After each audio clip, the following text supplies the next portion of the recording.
We're discussing love isn't a checklist. So I have a question.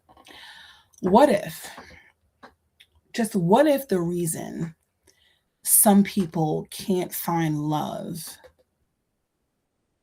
is because they're looking for a resume? Not a person, a resume. I know I'm not alone when I say I know people who are like this. This is Love Beyond the Stick, where we stop measuring and start understanding. Welcome back. Let's get into it. So, most of us have a list.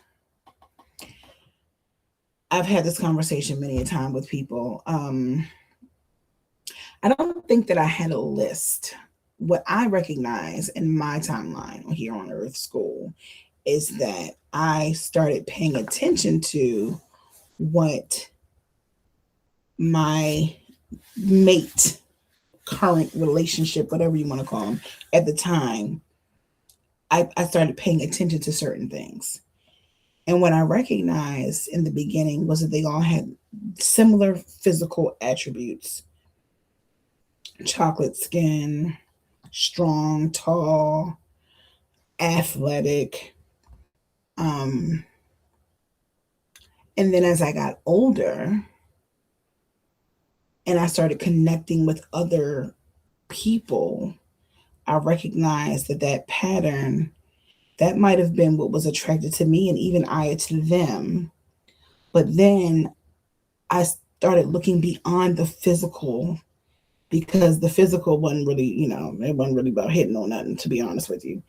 The mental was way more stimulating to me.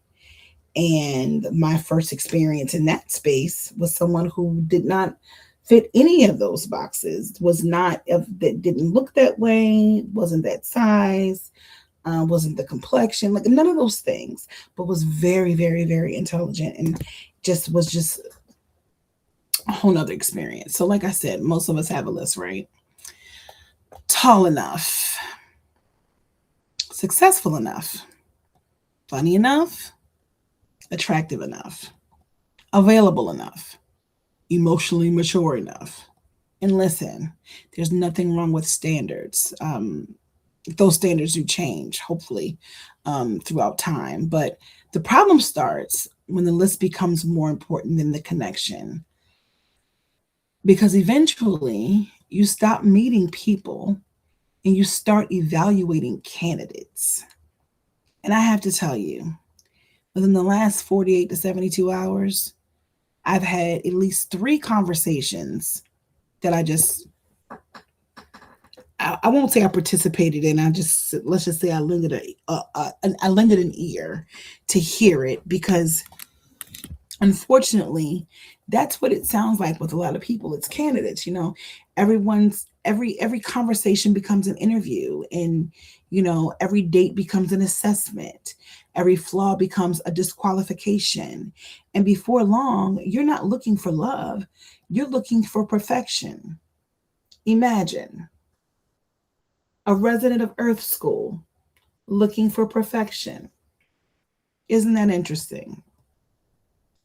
Here's the uncomfortable part: the list keeps growing, because every disappointment adds another requirement, every heartbreak adds another condition, every mistake adds another box, until eventually no one can fit the list.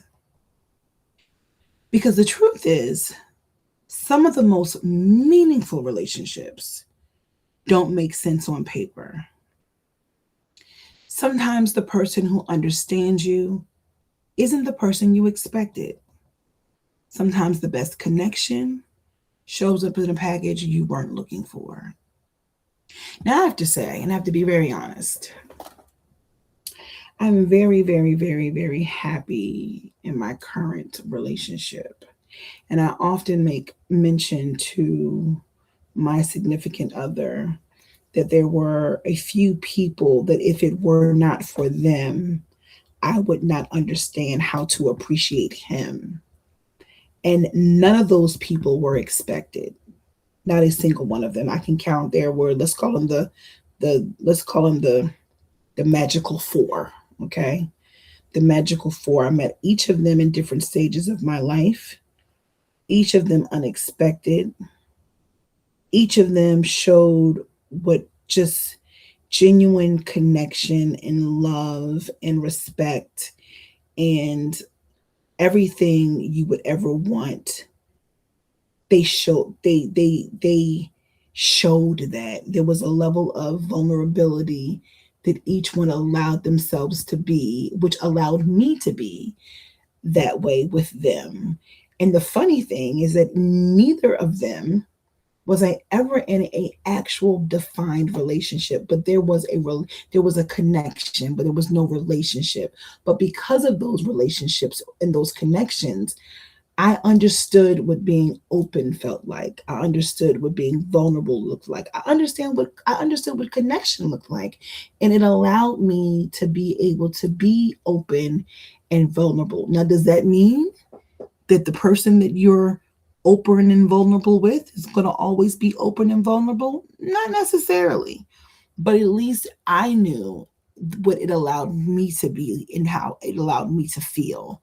Um, but the main point is that none of those individuals looked like I wasn't even thinking about a checkbox because the connection was just there. We could talk for hours, but as long as say for hours and hours and hours, it was just, and it never ended. So, RIP to them because out of the four, two are no longer present on this earth. But I will say that those were examples of how what showed up in a package was nothing that I wasn't even looking for, but it was there. But when you look at it and you think about it, at the end of the day, what's on your list right now? And where did those expectations come from? Were they created from wisdom or were they created from disappointment? Have you ever overlooked someone? And I'm here to tell you, I know somebody overlooked my man that I have right now, honey, and I'm glad they overlooked him because he is my man. But I know that there's someone who overlooked me and has huge regret that he overlooked me. Nothing he can do about it now. That ship sank a long time ago. But there are a lot of people who I like personally, I know of a few people who are overlooking because of their list.